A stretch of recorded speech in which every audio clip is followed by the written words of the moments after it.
Welcome, one and all. This is the Peace Dealer. And yeah, I hope you're very well prepared for this Venus and Capricorn transit. And whenever we deal with Capricorn energy, it deals heavily with preparation. So, if you would like to engage in a very important ritual or intentional focus, um, wow, Margaret, that's that's both ridiculous and relevant. Thank you, KB. Um, for any of you that may want to harness the energy of this Venus in Capricorn, I'd very much so advise you to bring out a piece of paper and a pen. One thing about a lot of this Capricorn energy is it's in my eighth house. Once the energy moves like 15 to officially 27 degrees, then we're moving through my ninth house. So whenever I go through like earth sign or water house transits, I go through a lot of spiritual attack. It influences my body. So if you kind of notice, I'm a bit low. Like I had to burn uh some sage cones. Shout out to Demure Life. Sienna Van Dirk, she is the GOAT. She's a Virgo, but she's freaking amazing.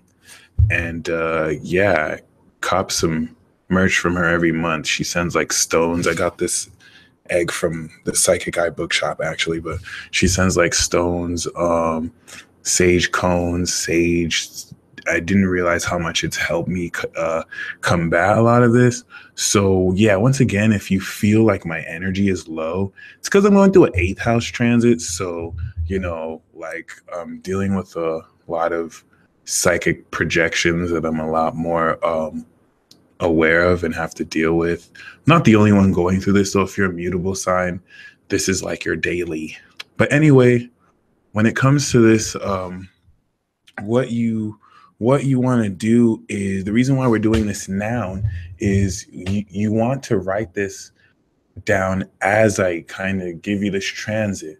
And what you want to do is write a contract. The thing that I love about Venus and Capricorn is they don't play in relationships. Like if that Capricorn stellium could have its way, then it would just basically have you sign a paper and contract and be like, all right, the grounds and terms of this relationship are split in 5 subsections. The first subsection is don't waste my goddamn time. The second clause of this relationship indicates a 100% fidelity clause. You really want to get into this because Saturn's here. There's a lot of very important decisions that have to be made regarding not just your boundaries, but what is it you're committing to. Now, you're not writing a list of what you expect from a partner, but write down your contract and your terms of engagement where you don't even necessarily have to write a contract for a potential soulmate. This contract is really more you. You're writing down the contractual obligation of what you're going to bring into the relationship, as if you're writing this contract for your partner, but you're writing this with Saturn so that you utilize what you're going to commit towards. This will be important because if you write on this contract, all right, the relationship I'm going to create, and a lot of the grounds for this contracts, you want to write for every tier of your relationships, because Venus is not love. Venus is pleasure. And this is what I'm definitely going to continue express forth. The reason why Venus entering Capricorn is a true love karmic activation is because the physical portion of your heart, the morning star, if we want to take into account some occult themes of Venus, is linking with Saturn right now and the sun to incorporate this serious karmic nature of love. What is causing this true love is the combination of Venus and the sun and Saturn in Capricorn, and then Mars in Scorpio, and then Juno in Aquarius. Okay. There's an equation I want you to start to understand. Love, it does not equal Venus. Love, and this is a loose equation, but love equals Venus plus Mars. And if you want to get really deep, love equals Venus plus Mars plus the sun and the moon, where the sun and the moon give you spiritual awareness and psychic receptivity to a soul connection. But if we want to just go traditionally, love equals Venus plus Mars at a very basic level. You know you love someone because your heart, they're pleasing to your heart, but you also want to have deep, passionate sex to them. And you know, sometimes you might have a Venus connection with someone where you love them, like they're really nice. A lot of people friend zone the Venusian only people. It's just very pleasant. All right. Or you could just have a Martian relationship. Like, damn, I get really horny around this person. I have great sex, but the love isn't there, like the pleasure, right? So when you balance someone's Mars and Venus, that means they're pleasing to you and you desire them. This is where you love them and you love having sex with them. So that's why you want to look at love and sex as a lot deeper than this. And then, of course, you know, this is just more a basic view. So the whole notion of Venus being in Capricorn and Mars in Scorpio is allowing for both of them meeting in Sagittarius for love to gain meaning. The astrological seat of the soul is the moon. And the deeper aspect of this is Neptune.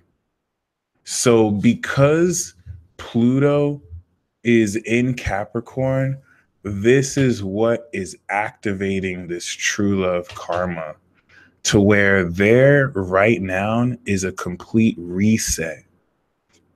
Saturn in Sagittarius gave you a filler arc so that you could have a prelude to any pertinent connections with certain people.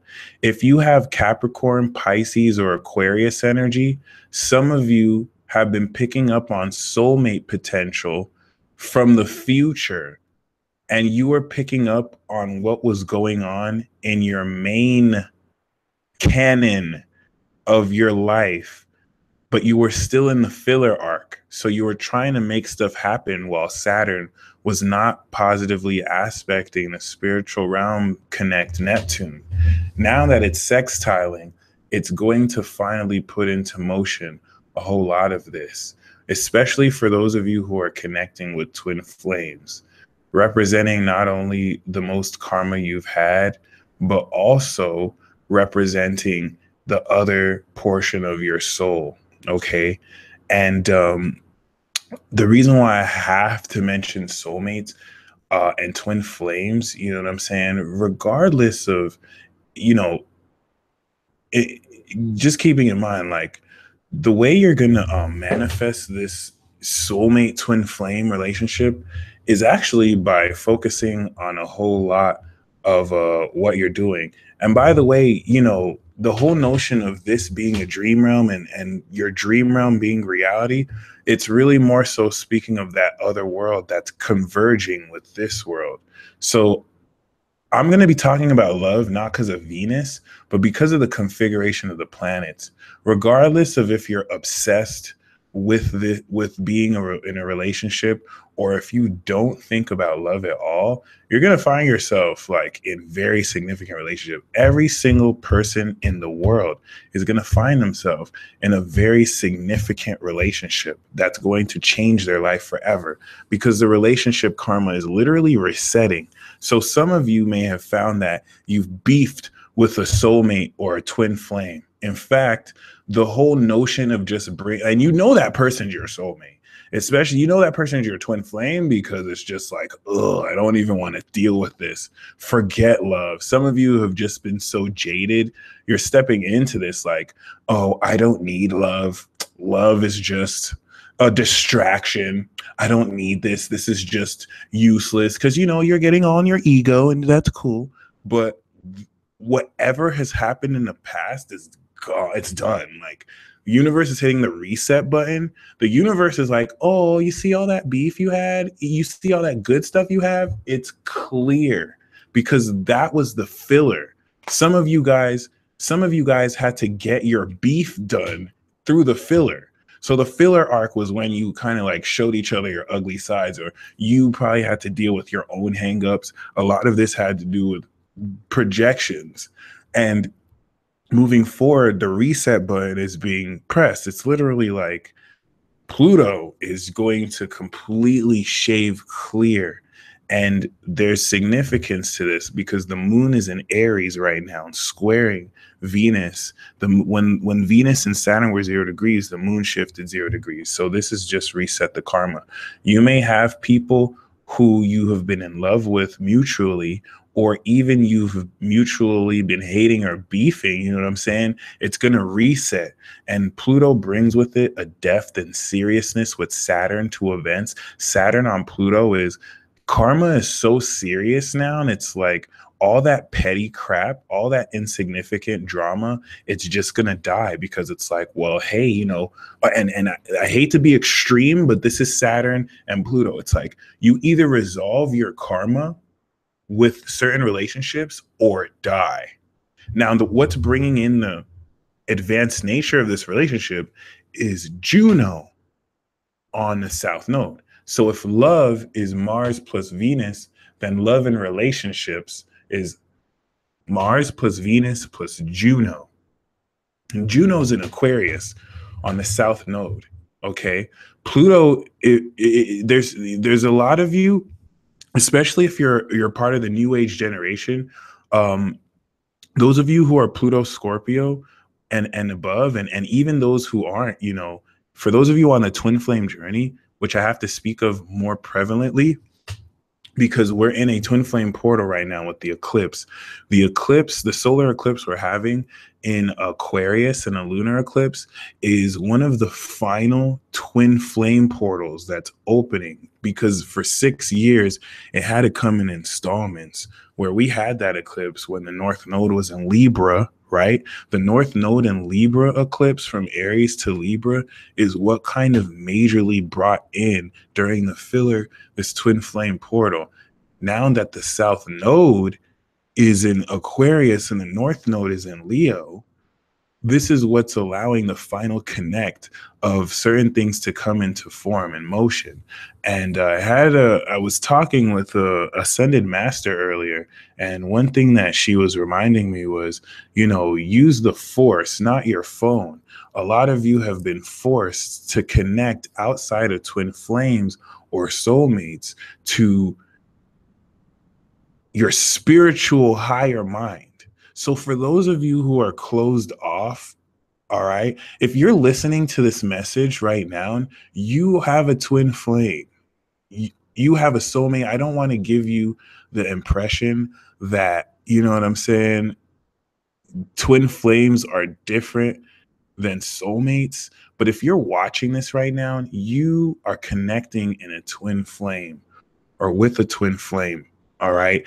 And the whole notion of this, some of you are having to integrate both realities. So you will be connecting with soulmates to close karma with them or to complete karma with them while you connect with your twin flame on the fifth dimension, which requires an open heart and an open mind. Okay. So most of you are trying to forcefully ground this in 3D, and every single for those of you who don't want to accept that it's a twin flame, this is analogous to the relationship with your higher self.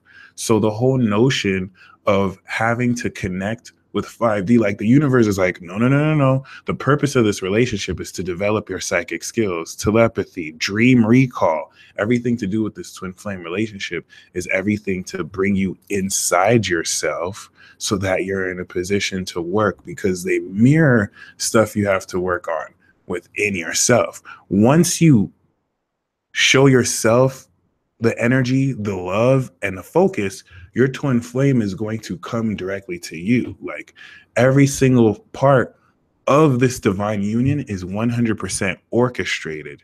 So any of you who have the attitude that's like, where's my twin flame? Who's my twin flame? It's very much so perceptual. And that's the whole purpose of Venus entering Capricorn. You should write this contract down, because if you're looking at what you're writing down in the contract for what you're willing to commit to a partner, this is, and once you decide on that, you're going to see a lot of these relationships. And with Mercury in Sagittarius, things are going to come together right now, right now, right now, right now. So if you're in a position and you're asking, who's my twin flame? Who's my twin flame? You need to go inside, because this is just facts. Like, a soulmate relationship is going to, prepare you for this higher relationship by mirroring certain things. But your soulmates in this context are two souls, right?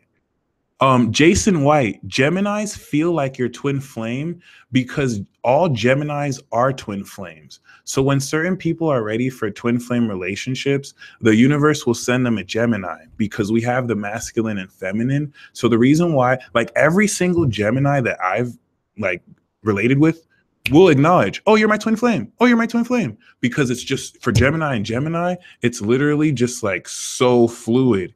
And not only is it fluid, if you're a Gemini, if you're a mutable sign and you feel like you're dealing with people quickly, it's because, especially for those of you who are Gemini risings or Geminis, you're angels. If you looked at Sabrina the Teenage Witch, there was angels that would help people get with other people. There's no other sign better to do that than Sagittarius, Gemini, and Libra. They have to date a whole lot of people because they're going to accelerate people and be like, all right, you're ready for your soulmate. And then what happens? They meet someone else within like weeks of being with them, the person they were meant to be with. So you have to embrace that. If you find that's happening to you, most of you are accelerators.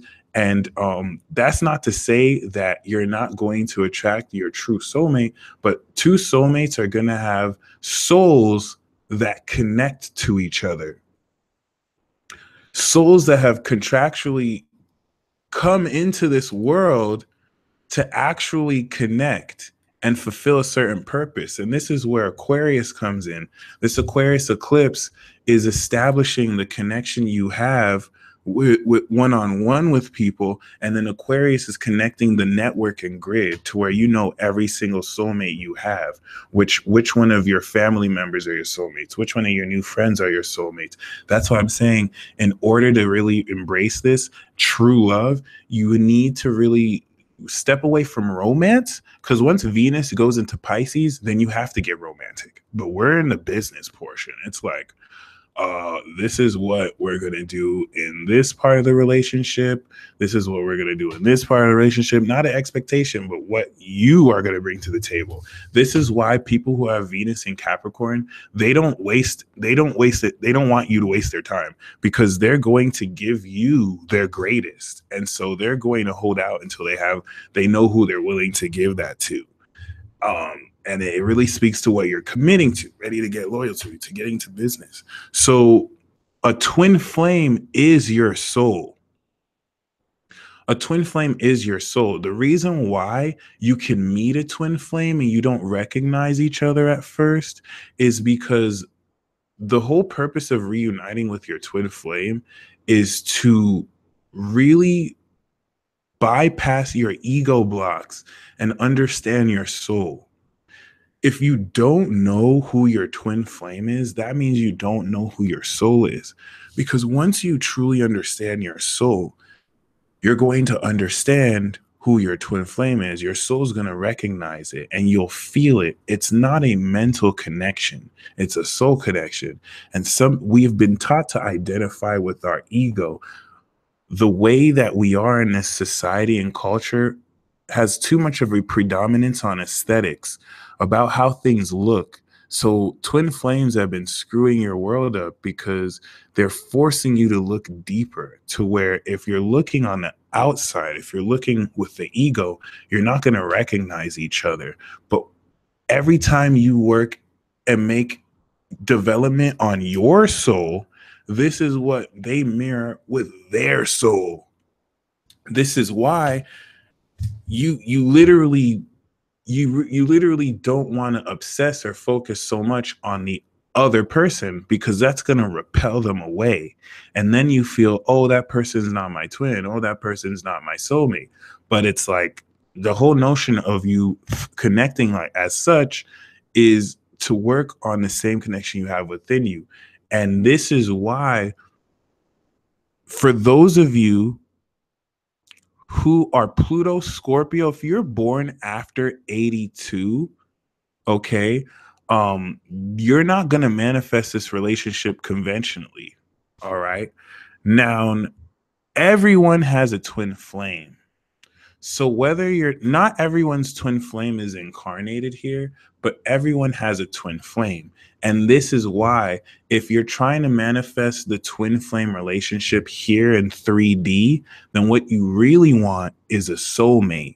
If you're trying to manifest a twin flame relationship, then you're trying to ascend. If you have North Node Pisces, or if you're born after 82, chances are you incarnated here to ascend with your twin flame. So you have to get rid of relationship constructs. This is Pluto and Scorpio. Pluto and Libra was the whole notion where, oh, shoot, I don't think the way we did relationships traditionally is going to work anymore. We kind of have to come up with new things and defeat societal lessons. If you are born before Pluto Scorpio, you will have the opportunity to manifest physically this twin flame relationship. And even if you're born after, but if you're focusing a lot more on having a 3D relationship, then you want to manifest a soulmate, and you want to focus more on your soulmate connections, which is not bad at all. But some of you are being called to the twin flame energy because this is what's going to develop your energies. And once again, this has little to nothing to do with romance. And the whole romantic undertone is very much so a ploy from dark forces to distract you. If ever you find that you're focused on your spiritual development and you keep on getting dragged towards love, it's pointing you in the right direction, but it can simultaneously distract you if you're getting too focused on the sexual, base sexual, and romantic aspects of this. Because the purpose of you connecting with your twin flame is to connect with your higher self so that you can ascend not only out this matrix, but to connect with the higher dimensional realms. All right.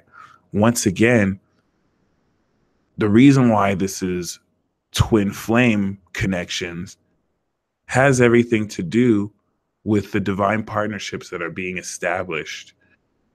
The last time Juno was in Aquarius on the South Node in Aquarius, when? It was not recent at all. This is something that has been years in the alignment of. So once again, your job isn't to worry about the details of when this union is going to happen. Your job isn't really to worry about the details of who this is, because your soul already knows who this is. Your job isn't necessarily to control anything. Your job is to really commit to what you're bringing to the table to any relationship, whether with a significant other, a divine partner, or a best friend. Because Venus in Capricorn, with its purpose here, is to bring out integrity in the way you would give and receive pleasure to other people. Not everybody is going to connect with their twin flames right now. Certain people still have karma with their soulmates that they have to work through, and they won't be ready to reunite until maybe another 6 months when the other gate opens, or 2 years after that when Saturn goes into Aquarius, because certain souls have their Saturn in Aquarius. Certain souls have their South Node in Sagittarius or Scorpio. Every time you're worrying about when this is coming through, you're losing focus on the internal work. So for those of you who want to manifest this, you have to do the internal work. Like the whole purpose of you seeing signs and synchronicities is to work on really discovering who you are within. But the reason why this is important is because now that Venus is in Capricorn with Saturn and Pluto, not only is the karma resetting, okay, it's being in a position to physically manifest this, and you are going to physically manifest this connection. But if you place your expectations over the physical of this, you're not going to get the right view of this, to where even when this physically manifests, okay, you still have to focus on your internal work. You still have to build up your vibration. Everyone has a twin flame and a soulmate. Okay. Everyone has soulmates that you connect, because like in this life, you don't just connect with one person. You don't just do everything with one person. There's certain soulmates that have to be your same gender and sex to teach you certain things. As far as what you mean though, like, can you be with a soulmate and a twin flame? This is discernment that incorporates your own boundaries and how you deal with fidelity. But once again, these are certain stipulations that you won't have to worry about, because as far as the relationships, like, if you're worrying about when you're going to get with someone, if you're worrying about who you're getting with, all this is orchestrated. So this is reflecting a lack of trust in your spirit guides. If you're going to trust in signs and synchronicities, you have to remember everything about this is orchestrated. Okay. So Venus in Capricorn is crystallizing this. And trust me, like, some of you, the karma is going to intensely reset, because now there's depth to be built. You could be with certain people who like swore they would never move forward with you, or they were engaged to other people, and they finally come into your life and they're like, hey, it's like someone pressed the reset button. What do you want to do? This is the wrong thing to do. The wrong thing to do is now project on them and basically forget all the internal work you were doing. Okay. Even when they're really in your life, you don't want to have the feeling like, yes, I manifested it. It's literally like manifesting a PlayStation 4, and then Christmas comes and you've been having everything up until now from 2009 has just been like, oh my God, this is the PlayStation X. And it's like, it's so arcane of a system, it hasn't even come out yet. And you're like, oh my gosh, this PlayStation X is so lit. I don't even need controllers. I just need, it links with my mind. I have a telepathic connection with this system. Okay.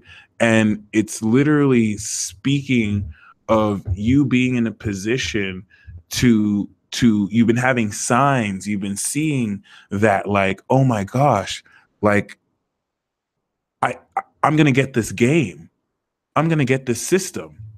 not software, hardware. I'm going to get this game. And the hardware represents the conscious evolution of your mind to where you're playing this game software so much more advanced. Okay. So the twin flame aspect, the reason why I'm using a game analogy is because Capricorn is going to ground this into something physical. Like, so, and you never know. You might even find like, shoot, some of you start this relationship off buying a real video game. If some of you want to dedicate that, you can have a video game you can play. That's your stable video game or board game. Because the whole soulmate twin flame aspect, what happened first was this new reality, this awakening. Like, oh my gosh. And then you try to tell certain people about this game, and then certain people will be like, what, dude? The PlayStation 5 isn't even out. Like the game isn't even developed. It's not even possible. Like that technology isn't going to come out in a long time. But then very few people in your path, you wouldn't tell them anything. And they're just like, hey, dude, like, I don't know why I keep having dreams of this game where like I can play telepathically. It's like, oh my gosh, wait, so you know about the game too? And it's like, yes. And then you start to develop software ideas like, well, we could play this game and that game. That's a soulmate. That is a soulmate. So that's a soulmate because they're aware of the same system. Okay.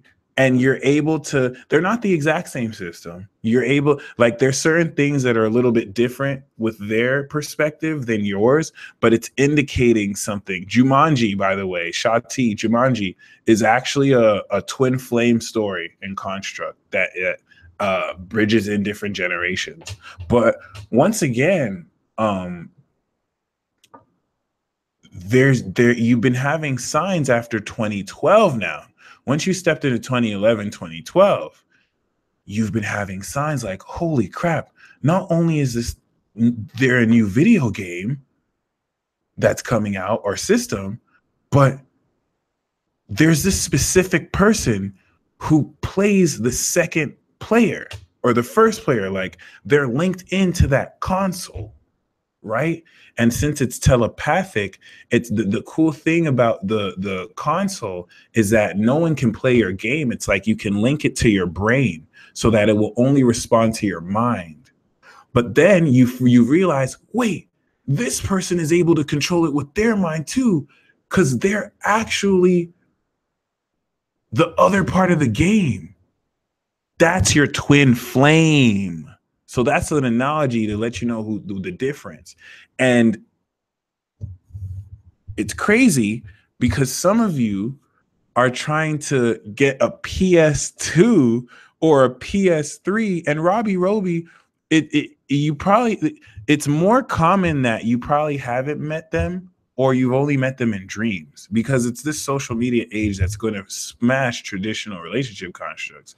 But so don't worry about the physical, because that's the thing. The physical is, especially even when you think of manifestation, the physical always comes last because you have to really, work through the internal issues. So remember, the game is just an analogy, but whereas soulmates are going to help you tap into that vision, as in any video game industry, there's different consoles. There's not just one. We have Sony and Nintendo and Microsoft. All right. So you might have found like a soulmate has an Xbox Infinity and you have PlayStation Infinity. And it's like, oh, dude, wow. So we're soulmates because we're beta testing this new game and no one else knows. And then see the whole notion of beta testing, because eventually the rest of the world is going to play it. But some of you have to beta test this new reality first. That's just the way, you know what I'm saying? Some of you Aquariuses and Sagittariuses, you've been having to beta test this new stuff first before everyone else gets it. So you know how to explain it to people. And then that your twin flame is the one who has that same PS or Xbox. All right. Alexa, by the way, you're only going to have one twin flame. That's a good question. You have multiple soulmates, but one twin flame. And some people ask, is it possible to not have a twin flame this lifetime? Great question. It's impossible. And that's the whole notion of really see the deception is that this is just your reality. This is a sub part of your reality. So if you're thinking that your twin flame has to be here for it to exist, your twin flame relationship exists outside the video game. It exists when you turn off the console, when you go to the other reality in the higher dimensions. So the question is not asking, will it incarnate in this lifetime? The purpose is for you to get through this lifetime. This lifetime is a finite experience through space and time. So some of you are trying to go to your twin flame and play PlayStation 2, a physical console. And your twin flame is like, who are you? Get this out of here. What is this outdated system? Why are you trying to talk to me? Why are you trying to text me? Why are you trying to 3D this relationship? And you're getting like rejection. And it's like you're having to build this higher dimensional reality. But it's okay because you're still grounded in 3D. So naturally, as a consequence of your logical mind, your mind is going to shut off and compartmentalize this experience and have you walk away from this because it does not make rational sense to try and develop a connection with someone in a spiritual sense. Some of you are not ready for it. Some of you are too much in your ego. And when you get synchronicities and signs, and trust me, I deal with a whole lot of people here when I do readings with people. So let me just tell you the different types of people in the twin flame journey. You have the people in the twin flame, every single person, you have a lot of people in this lifetime who they're so full of ego. They are so full of ego. Like they have to be right. And if something is not compartmentalized, then it's just fake. If you think every single person in this world, I put this on my life. There is no single person in this world who has not had a spiritual experience, who has not seen a synchronicity, and who has not acknowledged the divine. So for you water signs who feel gaslighted, it's because you are being gaslighted. All these people who are atheists, all these people who say that such coincidences synchronicities don't exist, they see it, but they call it coincidence. They see it, but they suppress it. Ever since Neptune went into Pisces in 2012, this opened it up for everybody. So this is all about, at a collective conscious level, people having to surrender their ego. Because I'm sorry, until you surrender your ego, you cannot merge back into twin flame union, because the whole connection is taking the divine masculine and feminine and channeling it through you, which is the death of your ego, because it's no longer just you. Some of you may just want soulmates because you just want 3D love, and there's nothing wrong with that. It's not even like just 3D. You can ascend to a higher level, the soulmate.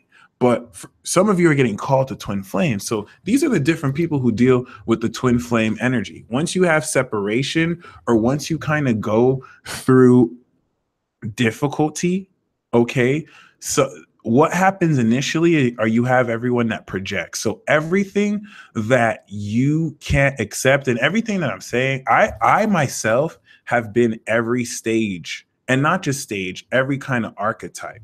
Whenever you start to bring up the spiritual facet of this, you have people shut down. And this is where this true love karmic activation is. You either deal with your karma or you die, because the whole notion of you shutting down and the whole notion of you not willing to go in and work spiritually on this connection is you denying the connection. Your twin flame honestly doesn't even get hurt by this. It's you. So what happens is you have one person who they cannot accept that they're facets of this dynamic that supersede their conscious awareness, and that they can't understand, because not everything. See, Pisces teaches you, Aquarius teaches you that everything can be explained by science and logic. Pisces teaches you that's wrong. There's some things you will never be able to explain because it's a mystery. Facts. And it's like, you really want to be mindful. Certain people will shut off when they realize that they have to do internal work and like sit there and interact with energies they can't see. They'll shut off and be like, nope, this twin flame connection isn't real. Oh, I don't want to deal with it. It's not happening in the physical, so it's not real. So this manifests in the twin flame deniers. That's the first type. If you're a twin flame denier, you know you have twin flame potential, but you either got rejected or you're having to go through a separation phase. And so you're projecting and closing people off. You don't like internal work. You don't want to face with those harsh emotions. So instead of accepting that there's a possibility for opening, because see, the thing with these people is they forget that they're in space and time. So it's like these people feel like they know when things are going to happen in their life.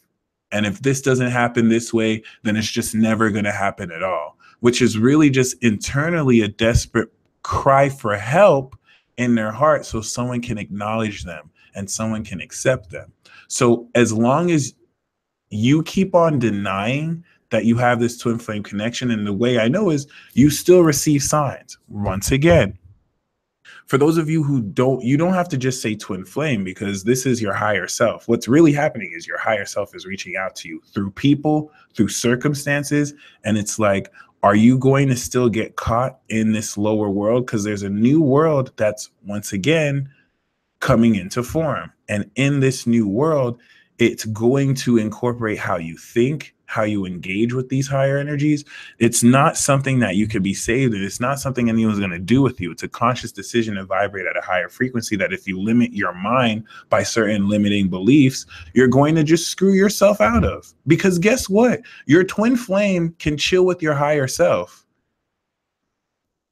The goal is not to grounded down here. The goal is to elevate yourself so that you can engage with it at its true level and then feel it.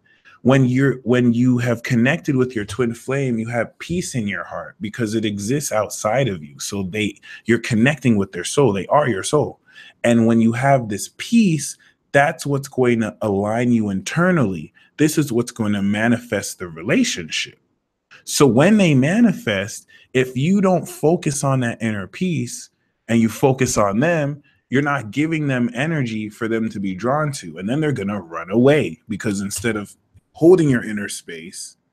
Okay, so the analogy that I wanted to make with the video game before I go back into the type of twin flame people, right? Some of you are going to manifest this game. Venus is not love. Venus is material. So Venus is a bit of that hardware with Saturn, and you're going to finally manifest this game because this is the game console you need to help you develop supernatural awareness. Similar to how certain people may need to play virtual reality games to simulate a different context, or when you have to go through simulations to learn new ways of doing things. So some of you are going to be like, yes, I got the game. Yes, my twin flame is playing with me. Yes, yes, yes. Okay. And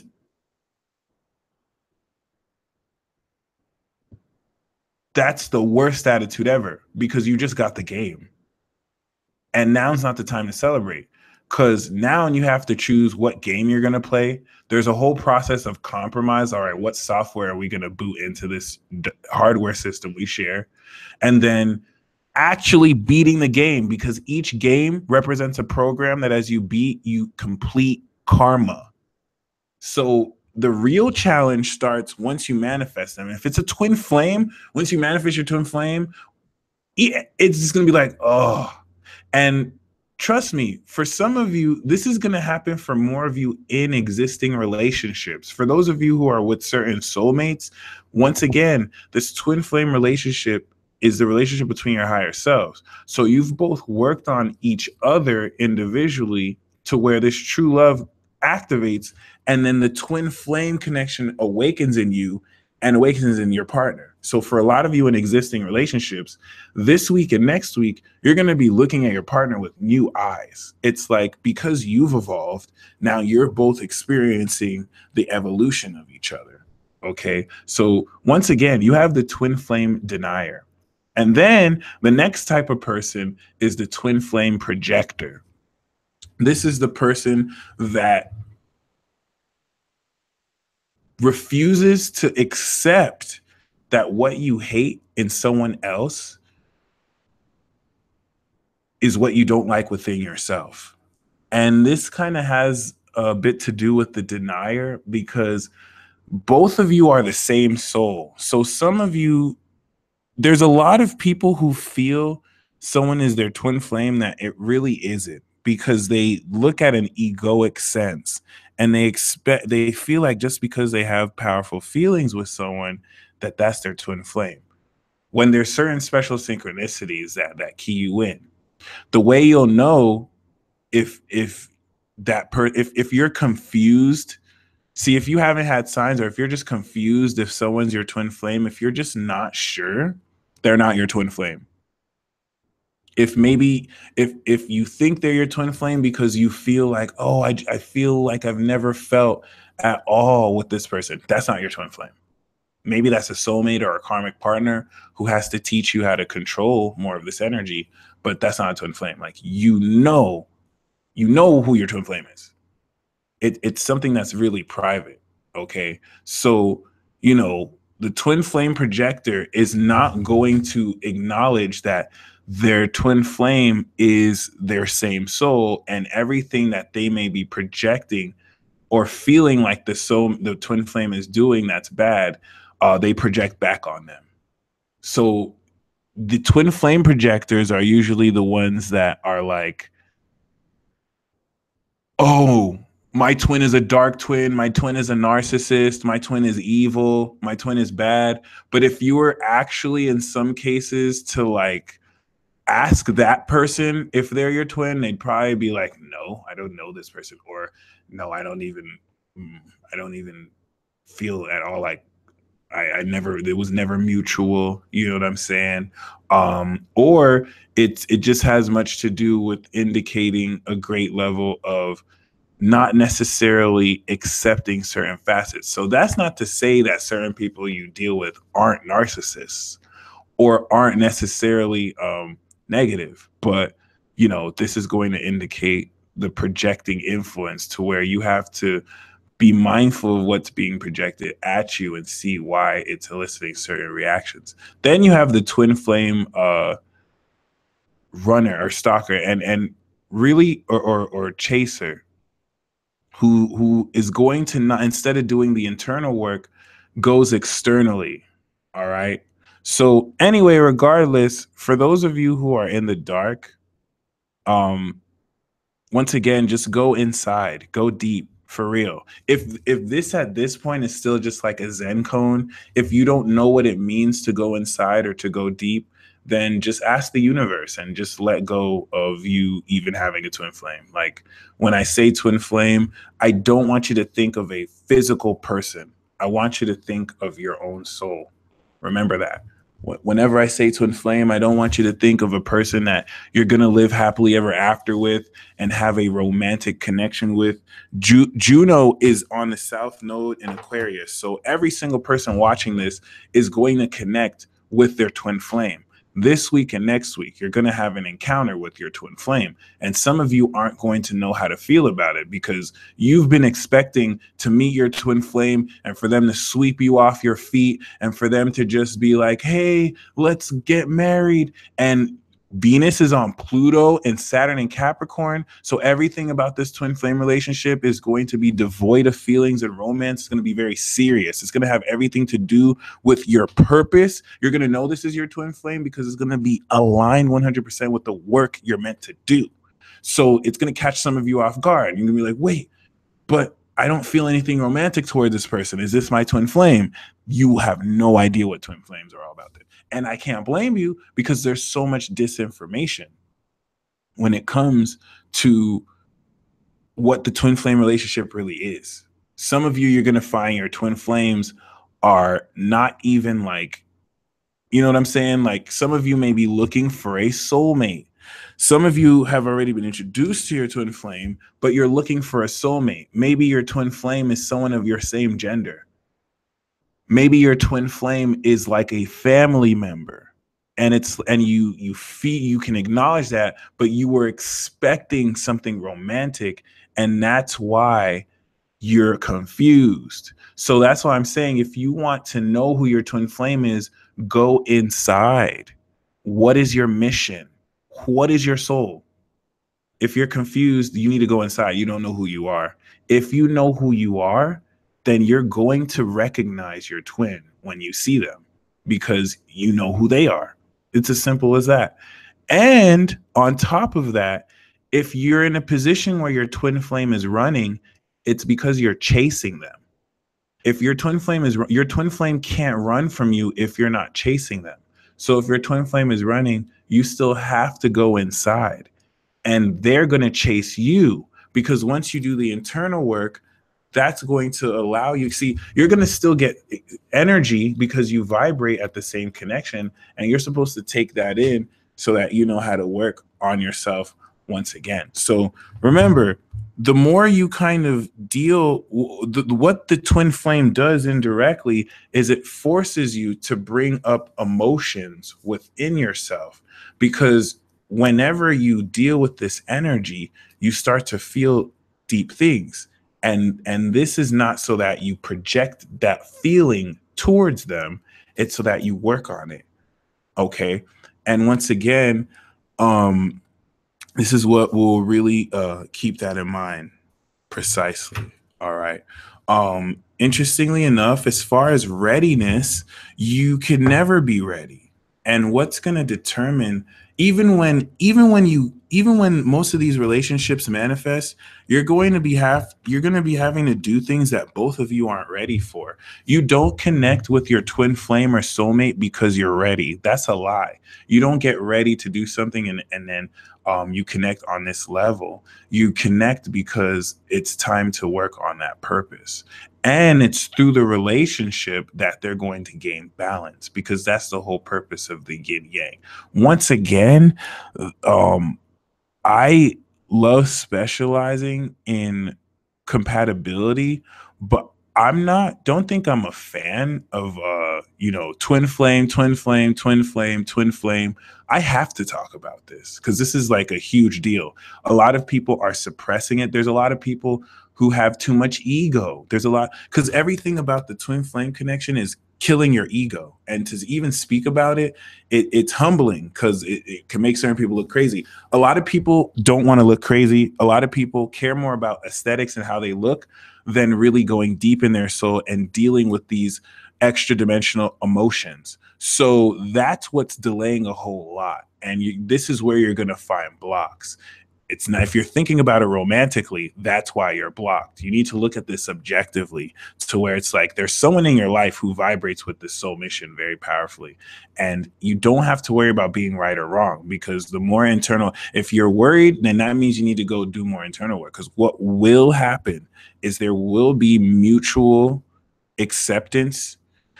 You are going to, and that's why you're feeling pressure, because you literally feel the reunion. It's going to happen. The only one blocking it or stopping it is you, because every single time you consciously make the decision to worry about it, worry is a prayer. If you're going to invest thoughts to think that things will not work out, or if you're going to invest thoughts to worry about details that are orchestrated to come into clarity, you're literally getting in the way. So you just have to focus on where you're being guided.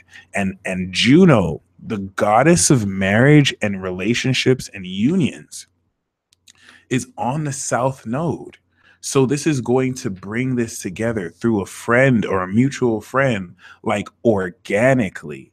So most of you may have been getting in your way, but you might have had to, because that was Saturn and Sag, experimentation. Now you're ready to move forward. Now a lot that was giving you delusions, because Saturn was, first Saturn quincunxed Neptune, then it trine Neptune, and then it squared Neptune. Now it's sextiling Neptune. The fog is going to clear, because Pluto is just going to take everything that's not real and just drain it. That's why I was saying you had to go full fish tard before. You had to really just believe in some illusions. Now it's going to fade. Whatever is not true, you can just release and you can detach from. Venus will be sextiling Neptune while simultaneously squaring Uranus and Aries.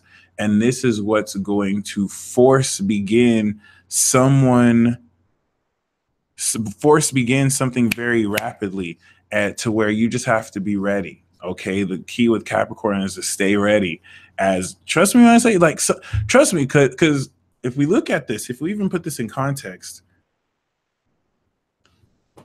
Saturn Pluto square Uranus is so radical. Some of you this week alone, you're just going to be so surprised because the energy is going to shift so quickly now that the moon is in Aries. In another couple hours, the moon's going to be in Uranus. And a majority of you are going to be like, what? Because some of you made decisions based on your ego.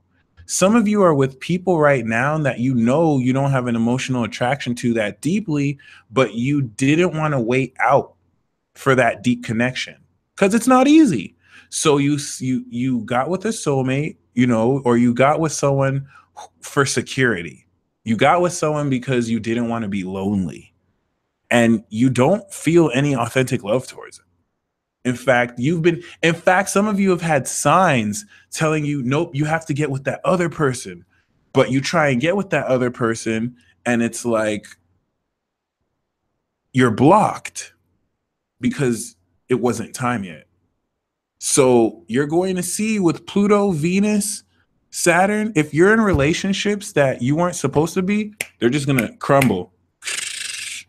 All the relationships you got with on ego, all the connections you've tried to do on ego that you knew you weren't supposed to, and you knew it wasn't right, because when you were getting with that person, your heart was still with your twin flame.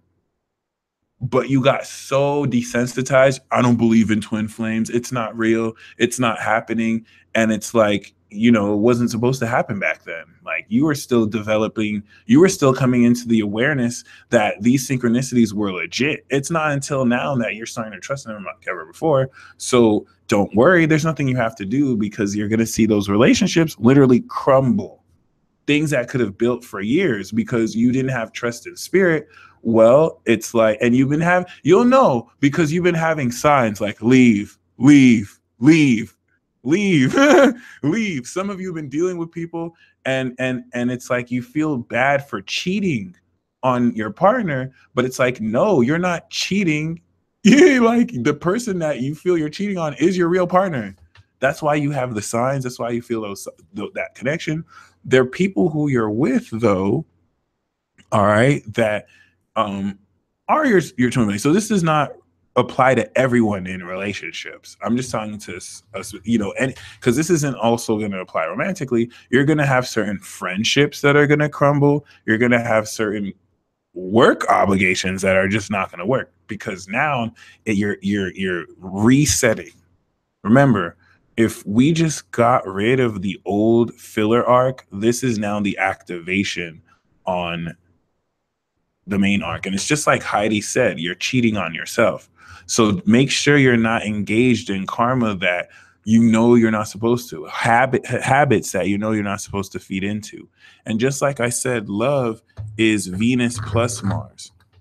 And so with Mars and Scorpio, it's going to utilize a great depth of how well you could supplement this grounded, committed love and pleasure with sexual desire and deep passion.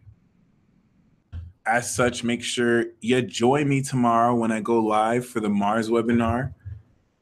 We're going to uncover the power of desire so you can understand how to utilize or really harness your own Mars in your chart. We're going to go over what the zodiac signs inhabit Mars with and how they express themselves in the signs or the houses.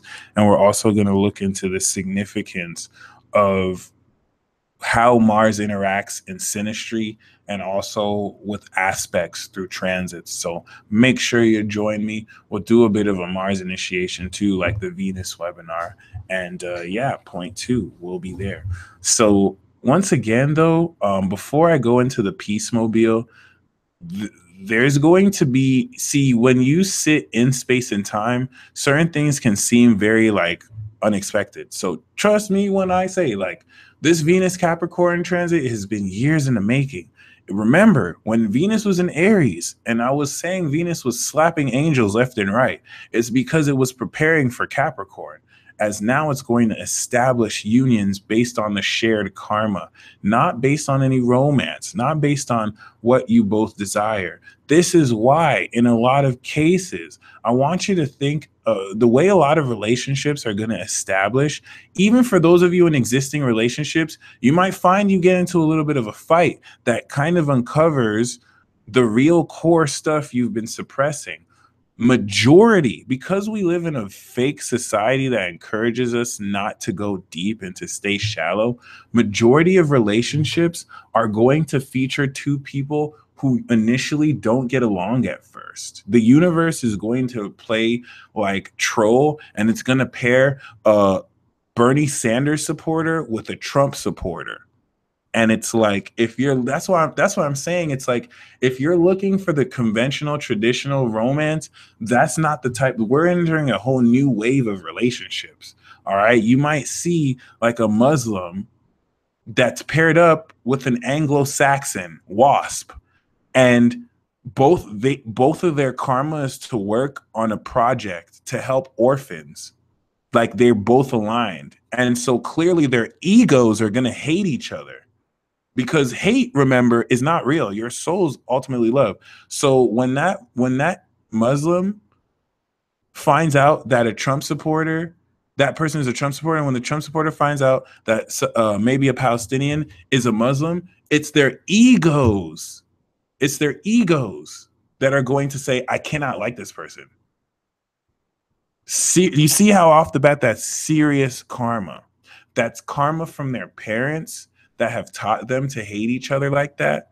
That's karma from their own egos that have taught them to hate each other like that. No wonder their purpose is to actually build an orphanage together so that they show those orphans they can transcend that hate. These are the real relationships that are coming together. That's why I'm saying a lot of your soulmates and twin flames are not who you think they are. Most of you people are curving your twin flames or curving people you're supposed to be with because they're not rich enough, because they're not the body type that you want them to be, because they're not as cool. Maybe they're a loser to you, but you can't stop seeing their name. You can't necessarily stop. They still keep on coming up a part of your life. And I don't mean directly, like they're still in your mind, because you think that because you don't have an emotional connection to them, it's not real. You don't want a twin flame relationship then. You don't even want a soulmate. You want a lover. You want a lover. No. No, no, no, no, no. We're talking about soulmate twin flames. You're going to be paired to it. The love and the romance is going to come after. And to be fair to Dominic Buckner, that was a gross oversimplification of social dynamics, because you cannot realistically expect a Palestinian to just embrace a white supremacist or a WASP, because of course, it's not necessarily like the Palestinian has to back down. That's serious issues that. So I kind of oversimplify that. It's way deeper than that. But once again, like, you're gonna find yourself, the way fate and karma works, it doesn't care about your ego stuff. Like, the karma, like, seriously, that's why you have to be careful about what you project, because that's probably the karma you have to resolve. All right, to where this is opening up serious stuff. So keep that in mind, especially for some of you that have projected, for you twin flame projectors who have idealized a partner, you're going to get with that partner. But this is Venus in Capricorn.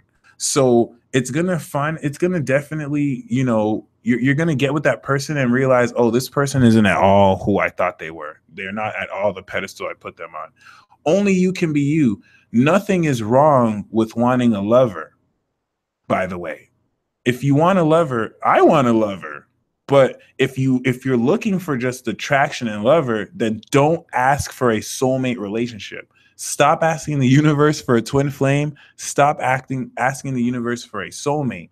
Ask the universe for a lover and be like, you could put that on your contract, by the way, as you're riding, because some of you, that karma is too intense for you, and trust me, if you're going to do it this time, it's going to be intense. Some of you may not want to, so specifically say, I just want a lover. I just want someone who's going to, do it right in bed, take me out, feed me right, and that's it.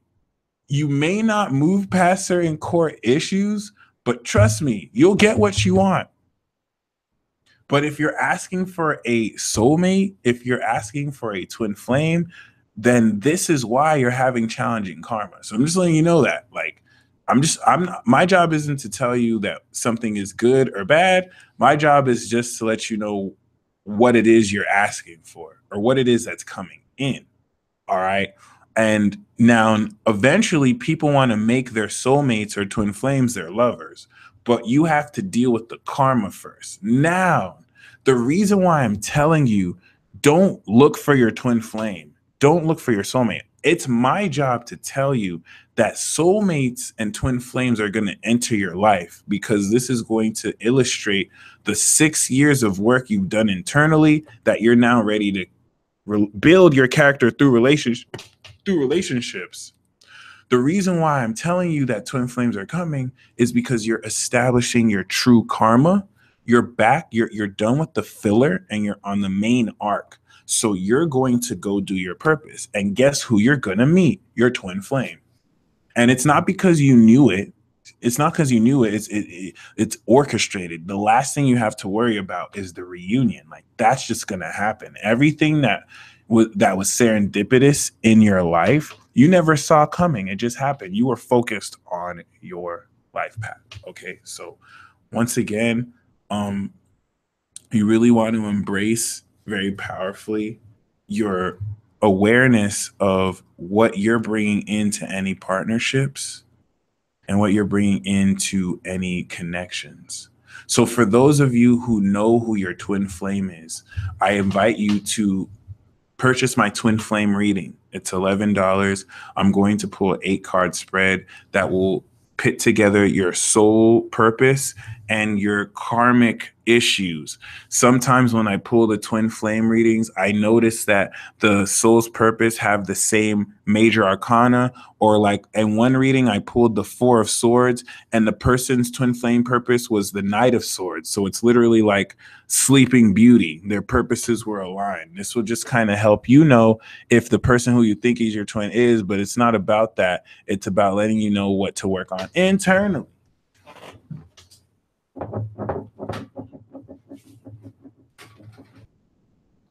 Oops.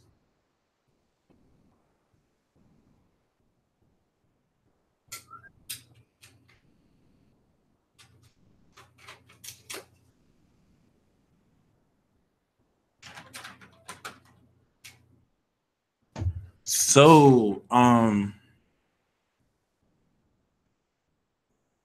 if not, I totally recommend first, before that, you just get the soulmate reading, or you can get both for 20. One is 9, one is 11. The soulmate reading is going to more so or less indicate what you could do to create more love and remove blockages. So you don't necessarily want to see it like one is for your soulmate and one is for your twin flame. They're just different tiers of the connection. But regardless, let's now step into the Peace Mobile.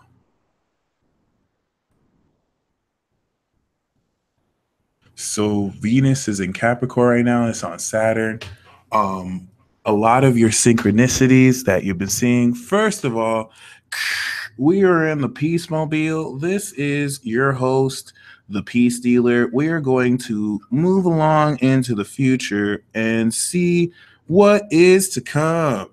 Right now, Venus is moving along in Capricorn, and now that it's established base with Saturn, a lot of your karmic partnerships and a lot of the destined and karmic lessons you are supposed to learn through this transit are currently being downloaded. The initial phase of this transit is going to bring with it an important level of decision making so that you're more authentically inclined to commit to what you're willing to work in any partnership to bring out the greatest. You're going to find that now that Saturn is in Capricorn, you are gaining more context and emotional intelligence provided to fully understand what the synchronicities you have are. When Saturn was in Sagittarius, it was confusing. It was not easy to understand. But now they're aligning with Jupiter and Neptune, and that confusion was necessary. So now you can finally gain the boundaries. Congratulations. You are now stepping into the part of the cycle where this love starts to make sense, where this true love activates and you start to connect the pieces of the puzzle with everyone you come across. This is being initiated right now as we step into a new lunar cycle. So the moon right now squaring this is putting this into motion. Within 72 hours, you're going to have an encounter with soulmates and or twin flames to really push this forward, whether they contact you or you them. But remember, you want to just focus on you, especially while the moon is in Aries. Who are you in this? Because once the moon goes over Uranus here, this is where we're going to start to see much of this hyper manifest. The first facet of this, the first 10 decans will feature Mercury. Going forward, this is what's going to keep people to speed. And as you make mind-blowing realizations, especially with the square, and then, of course, when Venus starts to move throughout the second decan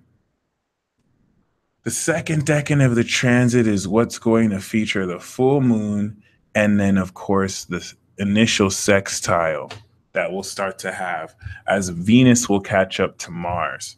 So the first 10 degrees, basically from now until next week, is going to be when these relationships form. And this is where you decide, do you want to be single or nah? If you want to be single, you're going to pave this. If you don't want to be single, the universe is going to bring a relationship like ASAP, not so that you guys can fall in love and be lovey-dovey. Maybe when Venus is in Pisces, but it's so you can both hash out, okay, what are you both going to do? Because if you guys thought you were just going to take each other out to the movies and to the mall and just watch Netflix, you need to chill.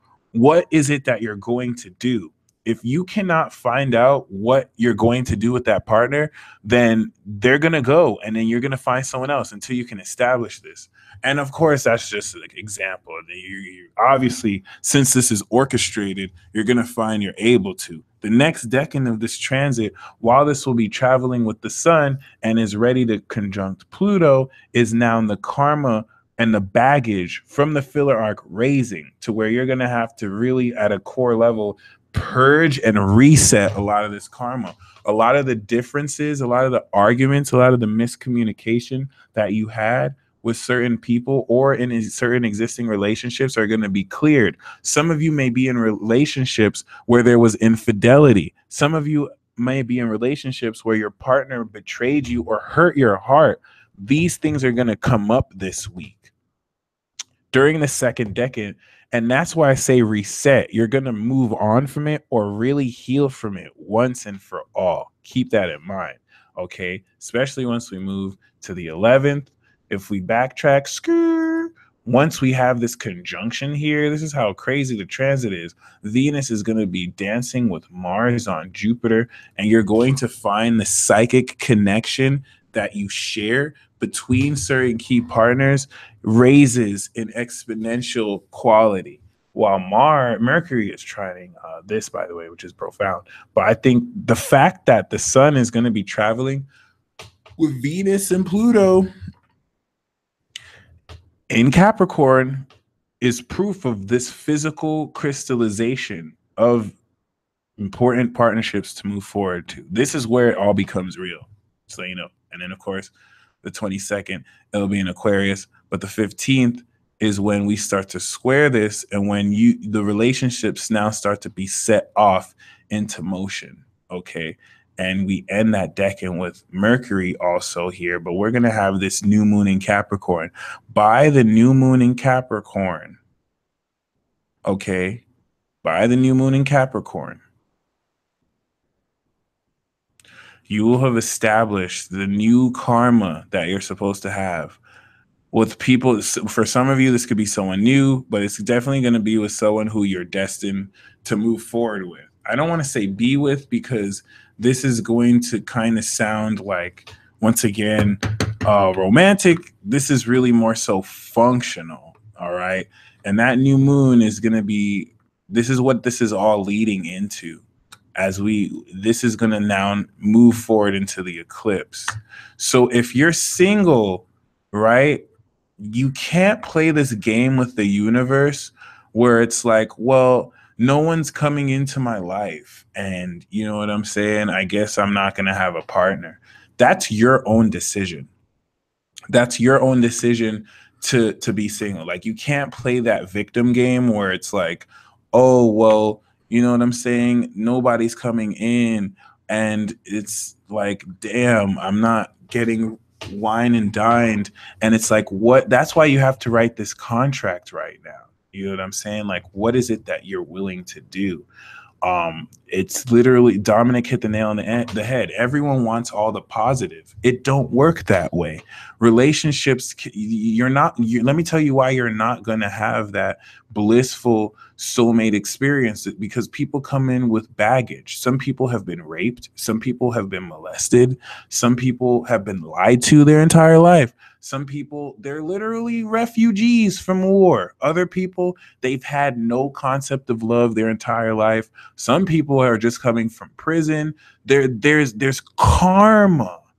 All right. There's stuff that has to be dealt with. You can't, this is where things get real, and you're having to hash out core issues, right? And it's very important. So once again, keep this in mind. Like, it's definitely important for you to embrace, so you could very powerfully, once again, reintegrate yourself with souls. Because what's going to happen is, you're not perfect, and so these soulmates that you're going to move forward with are not perfect too. And if you're expecting perfection from them, then you're just projecting. And that's literally why you're going to set yourself up for disappointment. Know that you're going to actually reveal, facets about you that you need to, stop projecting, and them as well. All right.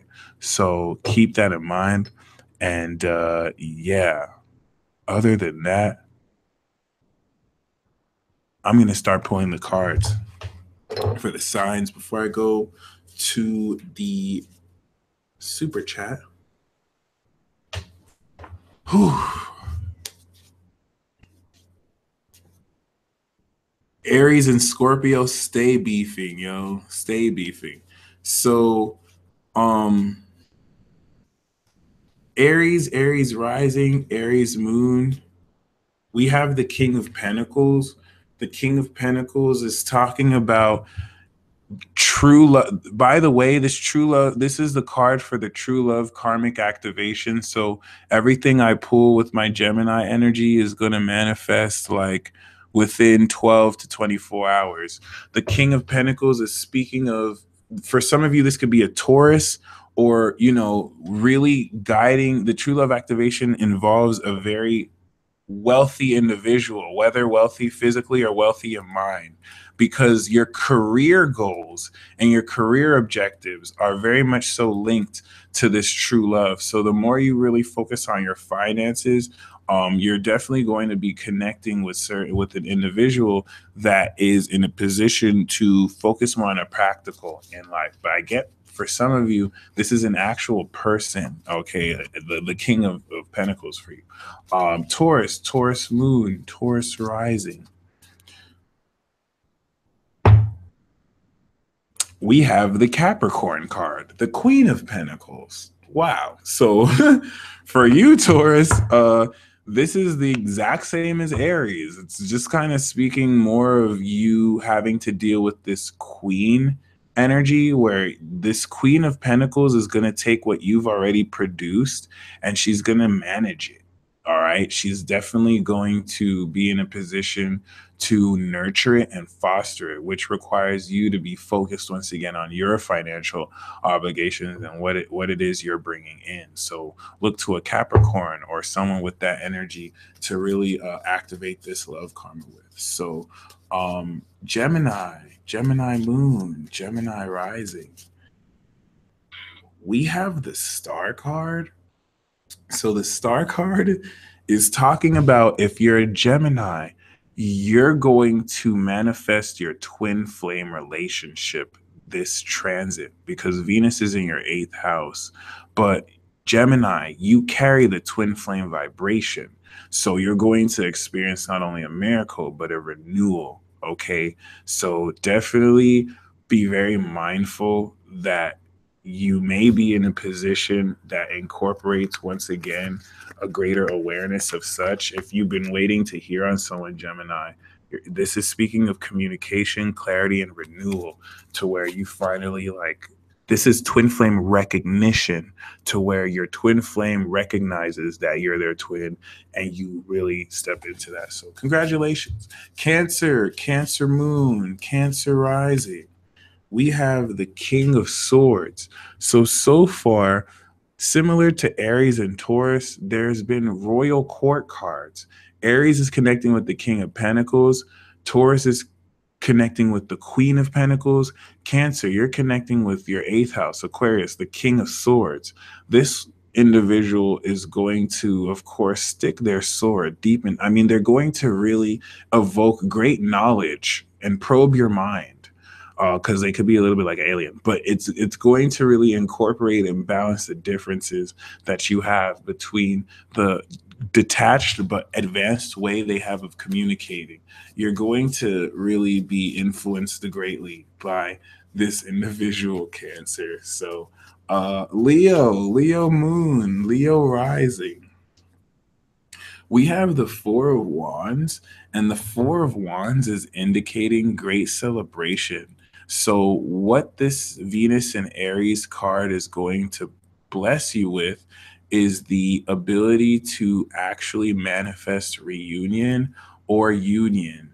In other words, because this is a Venus transit, look to a surprise coming into focus. Oh my God, it's Christmas. I just forgot that it's December 25th. And that's kind of crazy because yeah, people have been wishing me Merry Christmas for a while. Wow. I dead ass just forgot right now that it was Christmas. That's so weird. But we have the Four of Wands. Um, I'm not in this timeline. I'm sorry. I've just kind of been out of here. But yeah, the Four of Wands is definitely talking about great celebration, Leo. People are going to be celebrating you. You're, especially if you're attracting a soulmate. This true love karmic activation is definitely going to open this up. What the hell? Like, wow. I think I even wished a couple people Merry Christmas, but then I just forgot that it was Christmas. Anyway, I think I just skipped the timeline right quick. Um uh Virgo moon, Virgo rising. We have the Sun in Virgo card, the Eight of Pentacles. So the Eight of Pentacles is definitely speaking of you being in a position to focus on the meaningful work you do. This true love for you is going to activate based around you and the work you do. What is the work that's meaningful to you? And what is the work that you invest in? Okay. What is the work that you do? And what is also the work that you love to do? They're going to be tied to that. Okay. And as you focus on that, that's what's going to build it. This is a fifth house transit for you too. So more creative work. Pisces priestess, faxed. Saturnalia, straight rip off. Anyway, Libra moon, Libra rising, bah humbug. We have the Five of Pentacles. You know what? I think my bitterness and pettiness just ruined your reading, so I'm gonna just pull another card for you. No bah humbug. Peace, love, and harmony. Peace, love, and harmony. Nope, never mind. You're just screwed, Libra. We have the Moon card. So the Moon card is talking about you just, all right, let's not say you're screwed. Let's just say with the Moon card, you're definitely having to realize that things aren't as they seem, and certain people who, you know, say they're cool with you might be actually deceiving you and playing you. And the Moon card is saying you might want to trust that feeling because you're not going to see it. You know, someone's not going to tell you in your face that they're being fake, but you might sense it. Okay, so the Moon card is going to show you things without you seeing it physically. You kind of just want to trust it. Okay, you kind of just want to trust it. All right. Okay. Scorpio moon, Scorpio rising, we have the Nine of Pentacles. So the Nine of Pentacles is saying that your soulmate, your true soulmate are these bands. And your soulmate are these bands and money, and your twin flame is like wealth. And you're gonna be curving people because you're gonna be like, I can't make a commitment to you because the money is treating me so well. It's like you can't buy me what I want. Are you gonna pay my bills? No, but it's funny though, because some of you, it's saying that you kind of stepping into this independent grace is what's going to prepare you for this. If you're a Scorpio male though, the Nine of Pentacles is saying that your soulmate is richer than you, and she's just gonna stun on you. And she's probably a Virgo or something. This is Venus and Virgo. Like your soulmate's just gonna stun on you. Like, what you think? You think you got bands? Like I'm independent. Like I don't need you to take care of me. And for the Scorpio woman, this is you that's misindependent. It's like because you're Scorpio. If you're a Scorpio man, you're gonna be dealing with a woman who's like loaded, like she's independent, she's like whoo. But if you're a Scorpio woman, it's saying that you're going to be dealing with men who are all traditional. They're like, oh girl, I need to buy you this and that, and you're like, well, first of all, I'm a queen and I got it like that. So maybe I don't really need you, but I want you. Okay, so just letting you know, Sagittarius moon, Sagittarius rising. We have the World card, and this is going to manifest completion. Anything that's going to incorporate greater completion into your element will finally be manifested. And I like this. I get the sense that for you, you know, for those of you in twin flame connections or soulmate connections, like you might be the World and your partner is the Two of Wands. Where like you're the whole and they have you in their hands in a certain way is this kind of weird dynamic. But it's also reflected and mirrored. So they are also bleeding on their hands. But this is great, Sag, because you're going to come into a full manifestation of this energy. And you're also going to really connect very profoundly. It's speaking of great success, starting to transit off. So very cool. Very cool. Yes, Chad, the world can open up your heart because you're just like at the top of your game. And yeah, so keep that in mind. Yeah, it could be like that, Chad. It could be like that. Especially if you're dealing with a Gemini. Like the Gemini is going to be more the human consciousness, and then the Sagittarius is going to be more the God consciousness. All right.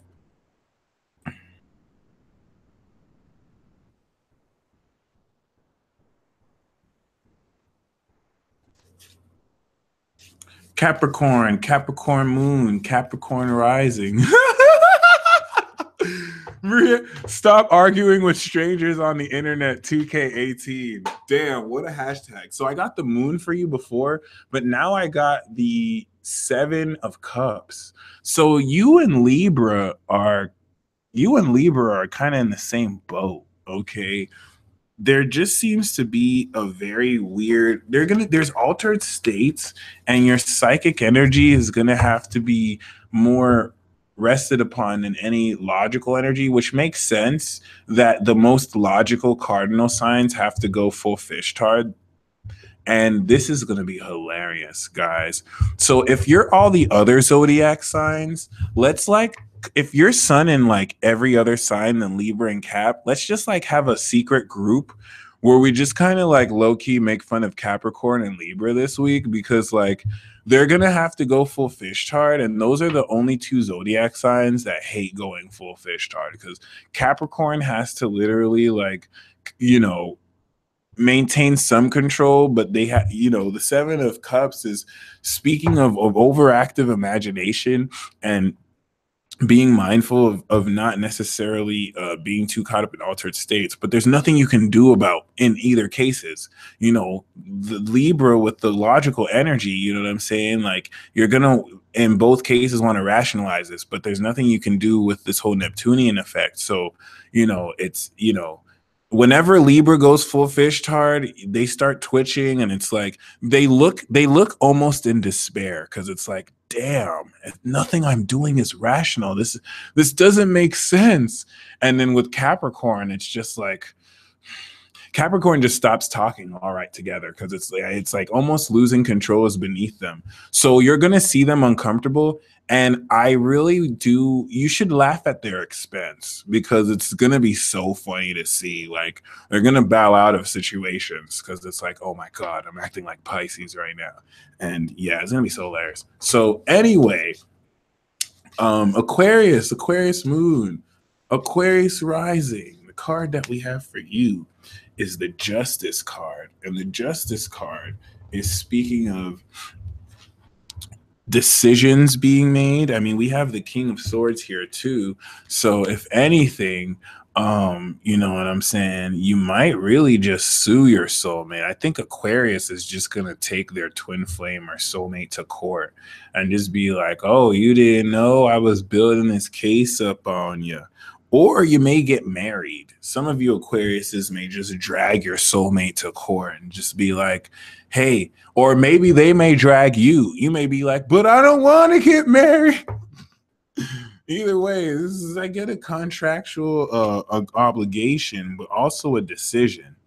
And basically, Aquarius, you more than anyone need to write this contract. So signed with Venus and Saturn, like, what are you going to bring into the table of a relationship? Make it very well written, because these are the same boundaries you want others to hold you by, okay? And Pisces moon, Pisces rising. We have the King of Swords. So looks like, oh, this makes sense. So we have the King of Swords for you, Pisces. This could be a Gemini, a mature Gemini, an Aquarius, or a Libra. But hey, this is the same King of Swords that Cancer got. So chances are this King of Swords is talking to Cancer and Pisces. You know, when you talk to Cancer and Pisces at the same time, and both of them will just believe anything you say. So it's so easy to play both of them. Like, you could totally like date both at the same time. The King of Swords might be doing that. But let me not get like conspiracy. Pisces, this is talking about, in your case too, you dealing with this King of Swords. They're going to really take interest in you this week, and it's definitely speaking to the objectivity necessary, okay? Yeah, it's just, if this King of Swords tells you it's that person is like their sister, it's probably just a Cancer that they're talking to too. I'm just joking. Okay, so the card that I have for everyone is the Judgment card. Okay, the Judgment card is Pluto, And this is saying that this Venus transit is going to awake. This is the transit that you're going to gain awakening. The Magician card is saying some of you have been waiting for this. All right. Yeah. Four of Wands. Like, this is the one that's going to reset the karma. So know that what is your true life's purpose? If you don't know, it's going to be awakened through these karmic partnerships that set into fruition. And it's going to really, first of all, trigger an argument you can get with who you thought was the love of your life, but then you're going to have a very intense argument with this person that's going to make you know, whoa, do I really like this person for the right reasons? And you really see the karma that's going to come through. So this is serious. Like, Judgment Day is here. Like, it's coming in. All right.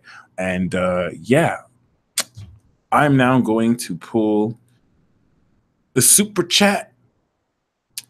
I have my readings 20% off, by the way, the live readings with the code Saturn still. So yeah. Chad. Chadokun. We have the Two of Wands.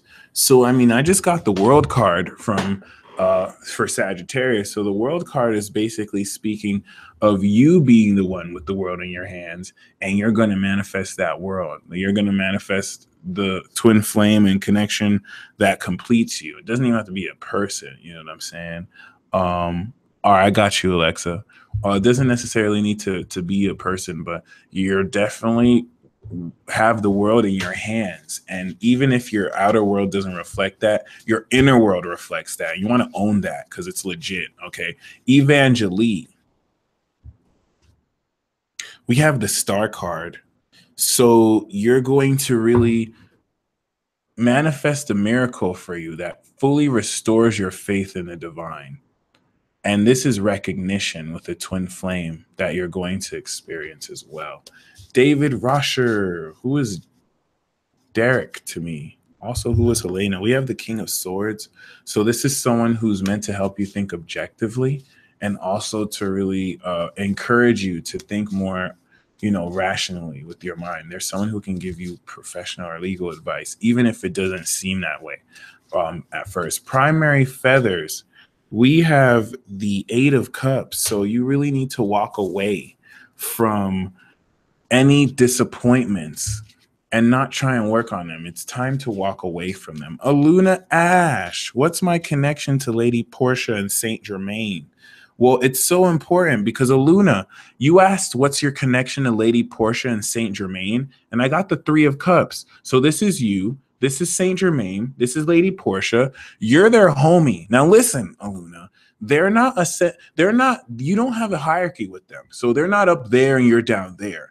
They want you to know that you're their homie. Like when you go to the spirit realm, you get drunk as hell with them. And you're like, oh my gosh, Saint Germain, do you know what I had to deal with in 3D today? I almost smacked this one chick. And Lady Portia is like, yes, I know. I saw you. I had to feed loving thoughts so you'd be cool. Like, they're your homies. And a lot of people can't approach Saint Germain. Saint Germain's a little dick. Like, sometimes he'll be like, oh, excuse me, but he considers you a homie. So that's kind of dope. Peter Road 2, do I invest in Arise?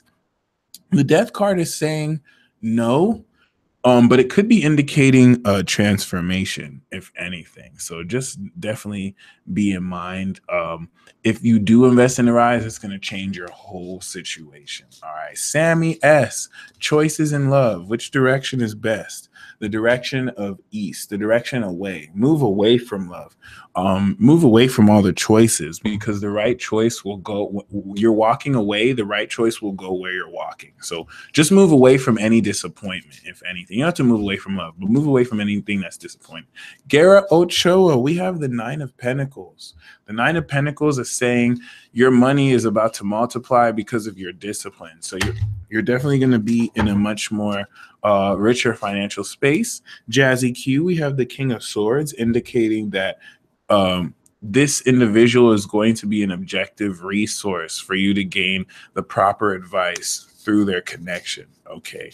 Tara Alari, we have the Justice card. So important decisions that you have made recently are going to open up an important need for you to stay objective. Make sure you're you're letting others treat you fair the way you're treating them fair. Chemistry, we have the Nine of Pentacles. So the Nine of Pentacles is definitely speaking to you also coming into a lot of money yourself independently. All right. Allison Foley, who was my BF John to me. We have the death card. So your boyfriend is like your death. They're going to completely transform you.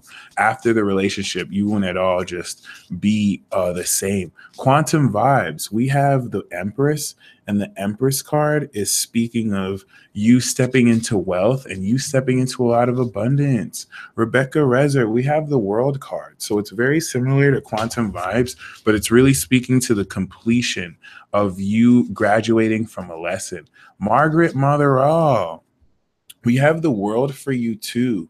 So it's once again speaking of completion, but it's also speaking of you graduating from the old lesson of your life and you stepping into a much more profound crystallization and mastering of your power. Okay. The Chickpea 83, we have the Four of Wands. No, it is not over. There's going to be a reunion. I think both of you are going to be able to patch any differences and actually once again rev up a lot of that passion. Okay. KB Shang, we have the Chariot. So the Chariot is talking about you balancing the light and the dark, and you also really being in a profound position to definitely achieve victory that you take the reins and achieve.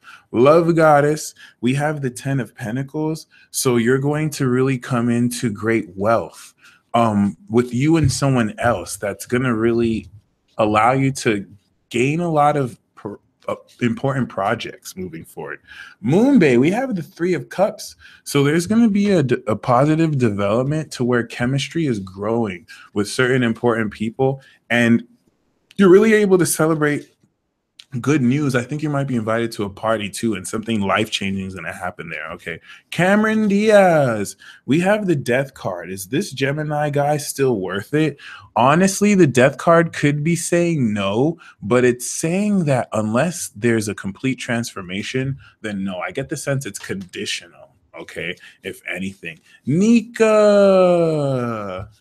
we have the King of Swords. I feel like the King of Swords for you is someone very important to you that's going to really give you knowledge that confirms a whole lot of what you've been thinking. So if you need advice, this person is someone available to you as well. The Hermit card, Lilac Ocean 420, the Hermit card is saying you don't have to move on. You need to go within. Go inside and really ask yourself what's making you want to move on and what even made you want this person in the first place. So really, really trust your inner guidance and you'll get the answer. Okay. Emily Burkhead, we have the Moon card. The Moon card is saying things are not at all as they seem. So be mindful of how you trust what you see on the surface. Go more with your gut intuition. Alexa Jimenez, we have the Four of Wands.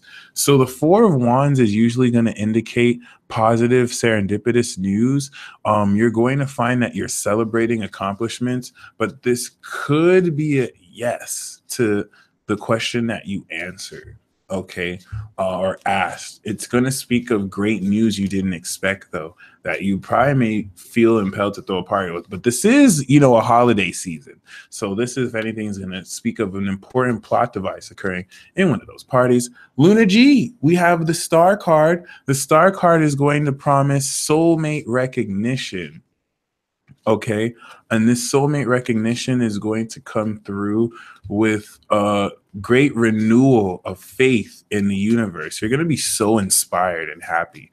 Jamison, we have the Hermit. What should I do about the Capricorn? You really, once again, want to go inside. There's nothing that you have to do. You really want to more sort out how you feel and how you're allowing things to influence you, because the internal wisdom and guidance you allow to give yourself will sort out more how to really think about the issue. Okay, so you don't want to do anything about the Capricorn. You want to do something about yourself. Goddess Adorned, we have the Nine of Pentacles, and it's saying you're definitely going to gain a whole lot of money, and you're going to really, more so move into a powerful, positive level of financial independence. Only you can be you. Should I start dating others or wait for him?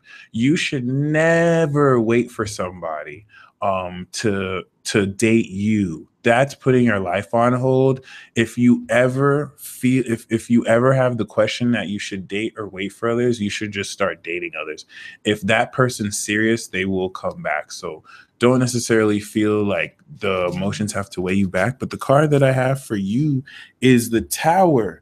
So the Tower card is talking about a very unexpected um, development that will shake things up for you. Shannon Southard, we have no, the Nine of Pentacles is usually a no card because in both cases you or the Taurus or the other person is too focused on them. For the Nine of Pentacles, it's usually no because one person is too focused on their career and not the relationship. Melissa Aguilera, we have the Justice card. You have to clear any legal issues or any karmic decisions before you get to more balance in your life. So make sure that is dealt with ASAP and you'll see greater balance. And this is something that's coming into fruition very soon as well. Allison Foley. We have the World card. So Saturn crossing your Neptune is going to crystallize some of your dreams and make real, and you're going to come into great success and a really great feeling of completion and wholeness within yourself. Okay. Unique heartbeat. We have the Nine of Pentacles. So the Nine of Pentacles is speaking of you also personally upgrading your financial sense of abundance and stepping into financial independence. Litto 13, we have the Nine of Pentacles for you too, but I'm also going to pull the Four of Wands. So yeah, for you, this is speaking of windfalls of income. In fact, it's talking about during celebrations as well, you coming into a powerful level of energy, all right, and happiness and abundance. The Healing Rose, thank you so much. Thank you very much. I'll pick someone to pull a card for them. Okay, Stephanie Glenn, the card that I have for you is the Emperor. The Emperor is speaking of this person being new in the picture. They're fully established. They're a little bit rigid, but they're going to become softer because of your influence. And yeah, that will probably be who's new, because it's definitely speaking of maybe during Aries season or an Aries individual. R Verdi, I'm gonna pull a card for you from the Healing Rose. And the card that I have for you, R Verdi, is the Ten of Pentacles. And the Ten of Pentacles is speaking on focus on your career, because you're going to step into much greater wealth that you want to know how to consolidate and apply. All right. Shannon, for your guest Whitney, abusive relationship with a Sag, we have the Four of Wands. So I mean, you definitely don't want to stay in an abusive relationship, but it is, of course, indicating a much greater level of balance. All right. This could be with someone new too. The Four of Wands for Whitney is talking less about the relationship and more about a positive cycle coming in her life to where things will balance out positively. Mary Jane 1340, we have the Four of Wands for you. So if you're going through any holiday festivities or celebrations, be very mindful of who you come across. All right. I need to answer this. Do we really need our twin flame to do the work we sent to do? No. That's a really great question. Your twin flame is going to assist you for that. They're destined. You don't need your twin flame, but you're destined to work with your twin flame. That's why you don't need to worry about who your twin flame is. You need to worry about the work you're sent to do, because you're going to meet your twin flame while you're doing the work you're sent to do instead of looking for them. All right. So once again, Mary Jane 1340, we have the Four of Wands, and yeah, it's definitely speaking of you connecting positively with this. Again, Ein F, we have the Four of Wands for you too. Definitely be in a position to understand that your presence in certain parties or celebrations is going to fill others with happiness. So for both you and Mary Jane, gratitude is the attitude you want to instill. Julius Smileva, the Hierophant card is going to either range from marriage or higher education because it's an institution. The Hierophant has much to do with you sticking to the status quo and what's acceptable in society. Peace out, Avery. Thank you very much for joining. Sharon Andrea, what is my twin partner message for the transit? The Seven of Swords is saying that there's slight deception. Things that you may hear may not be as true. So make sure you really deal with this very profoundly because you may not you may there's some secrecy involved. It's a moon and Aquarius card too. So when the moon enters Aquarius, I think you literally might be in a position to gain more clarity, but just be mindful of that.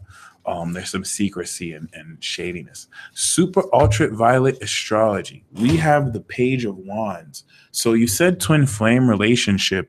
The Page of Wands is talking about you need to get excited, okay? And oh, I've seen War by King Los. It's an amazing song.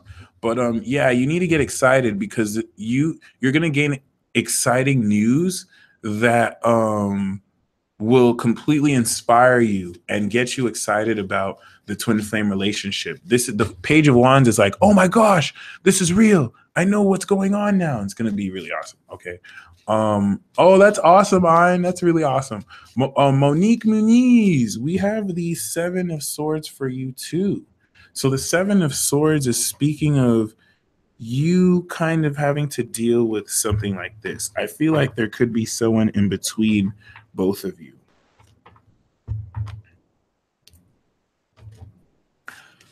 That you're kind of like, someone might be playing you. Okay, I get the sense this could be you too. So just definitely be mindful if you're a little bit suspicious, then play you have to employ strategic mind games with people who you feel are playing mind games with you. So in both the case of you and Sharon, you want to make sure you outsmart certain people who you're suspicious of. Okay.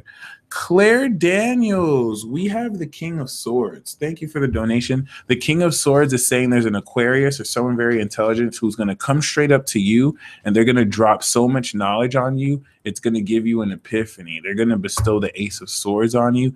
And I don't think you're going to agree with it at first. So just be very mindful of, being in a receptive position, okay, to what they say. Sammy Hill. Oh, I have the Page of Wands. So this is really just saying you want to keep keep this specific relationship out of your mind because you need to focus more on your happiness. And we even have the Nine of Wands. So it's like that Page of Wands is looking at the Nine of Wands. And I think the Nine of Wands, you might be excited, but you're dealing with someone who's closed off. But then we also have the Page of Cups. So they may finally be ready to open their heart and stop closing out on you. But the Page of Wands is like, forget that. You need to focus on what excites you because you've been letting this destroy you just thinking about it. And it's not to say that you shouldn't have, but just really, you want to focus on what makes you happy just so you don't go crazy right now. Nancy. Oh my God. Well, Nancy, we have the Four of Wands. So this is a 100% yes. And not only is it a yes, you may find that you eventually move in together because you're both going to feel like you're at home. It's good. It's a very festive feeling. So yeah. Ooh, I even got the Ten of Cups. All right, Nancy. Is he an Aquarius? Whoever he is. Sun and Cap. Okay. Yeah, that's already a good match too. So yeah, I think you're gonna really enjoy that. It's gonna be blissful. Sierra Lewis, we have the Tower card, and the Tower card is speaking of you having to deal with unexpected upheaval. Okay, so just be very mindful and adapt to any unexpected changes. Okay. Mix frizzle. We have the Hierophant. So the Hierophant is saying, abide by traditional rule. Make sure you do things by the book, and make sure you're in a position to respect traditional authority. Really ask yourself what your relationship to tradition is, because you also don't have to do things in the traditional way. Okay. So also keep that in mind.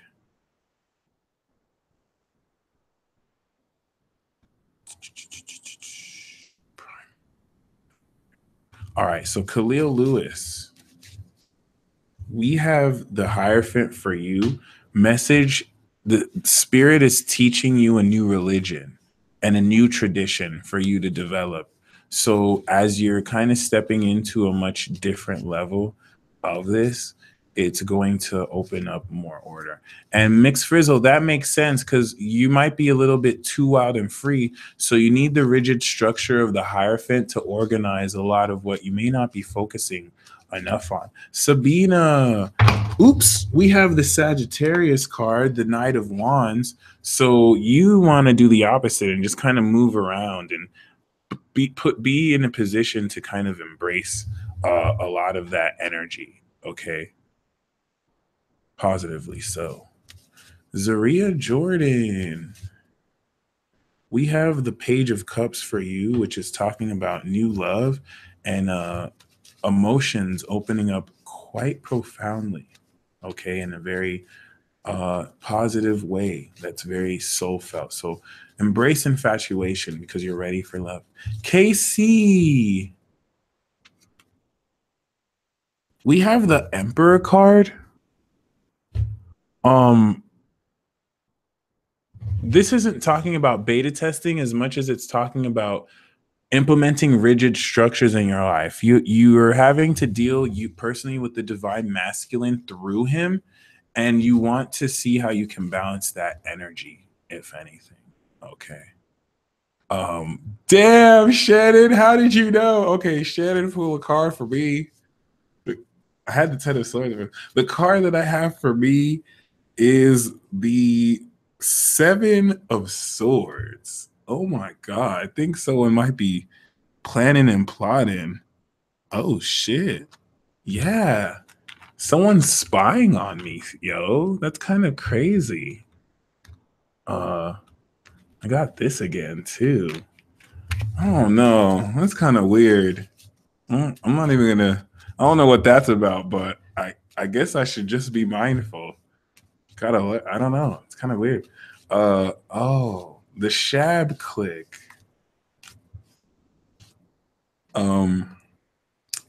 We have the Ten of Pentacles. So the Sun Taurus you're dating may very well be a very long-term relationship. Okay, it's gonna last, and you're gonna build wealth and tradition through this.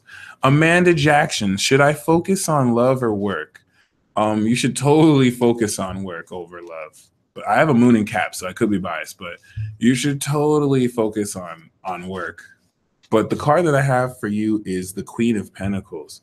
So this is definitely speaking of you being in a position to gain financial stability yourself, but I see this as a grounded friend to you who's going to also help you focus on work as well. Okay. And yeah. Shoot, if any, yeah. All right. So I'm going to end this right here, and y'all stay blessed. Peace.